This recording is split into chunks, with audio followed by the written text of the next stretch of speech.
অক্ষয় তৃতীয়ার ব্রত কথা অত্যন্ত ফলদায়ক এবং এই ব্রত কথাটা মূলত একজন দারিদ্র এবং ধর্মপ্রাণ ব্যবসায়ীর জীবন নিয়ে, যা আমাদের শেখায় নিষ্ঠা এবং ভক্তির সঙ্গে দান করলে ভগবান কিভাবে সহায় হন।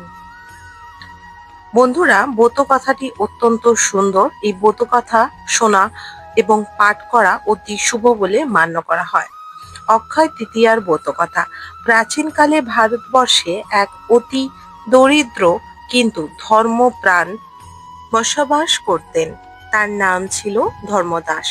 তিনি তার বড় পরিবার নিয়ে অত্যন্ত কষ্টের মধ্যে দিন কাটাতেন। অভাবে থাকলেও তার মনের মধ্যে ছিল অগাধ ভক্তি এবং সততা।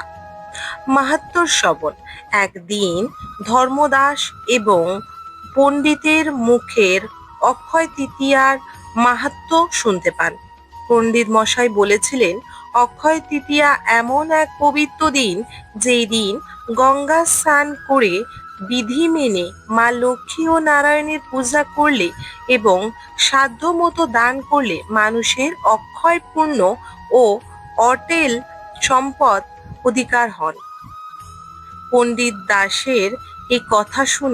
পণ্ডিতের কথা শুনে ধর্মদাস মনে গেঁথে গেল।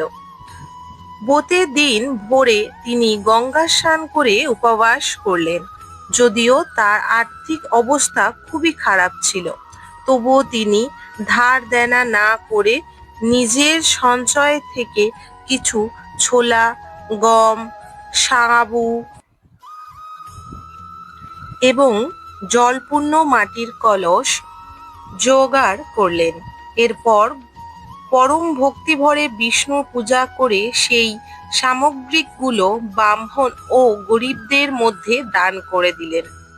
ধর্মদাসের স্ত্রী এবং পরিবারের অন্য ব্যক্তিরা তার বাধা দিয়েছিলেন। তারা বললেন, ঘরে নিজের খাওয়ার অন্ন নেই, তুমি কেন এই সব দান করছো? এতে তো আমাদের আরো গরিব হয়ে যাব বা গরিব করে দেবে।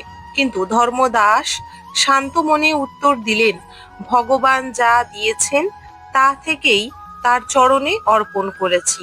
ভক্তি থাকলে মা লক্ষ্মী অখুশি হবেন না। ব্রতের ফল।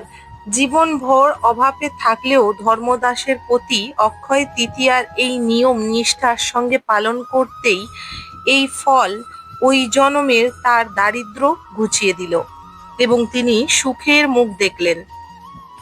কিন্তু এই ব্রতের আসল ফল তিনি পান তার পরের জন্মে। শাস্ত্রমতে এর পুণ্যের ফল ধর্মদাস পরবর্তী জন্মে কুশাবতী নগরের অত্যন্ত প্রভাবশালী ও প্রতাপশালী রাজার হিসেবে জন্মগ্রহণ করেন। সেই জন্মে তার ধন সম্পদ, হাতি ঘোড়া এবং ঐশ্বর্য এতটাই বৃদ্ধি পেয়েছিল যে স্বয়ং দেবরাজ ইন্দ্র তার সমৃদ্ধির দেখে অবাক হয়ে যেতেন।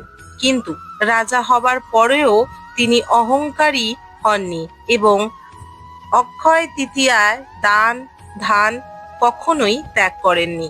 ব্রতকথার শিক্ষা অনুসারে ব্রতকথা আমাদের যা শেখায়, অক্ষয় তৃতীয়া দিনে দান করলে তা কখনোই অক্ষয় হয় না, বরং বহু গুণ হয়ে ফিরে আসে। দান করার জন্য অঢেল অর্থের প্রয়োজন নেই, শুধু শুদ্ধ মন দিয়ে ভক্তি ভরে নিজের সাধ্য মতো দান করাই শ্রেয়।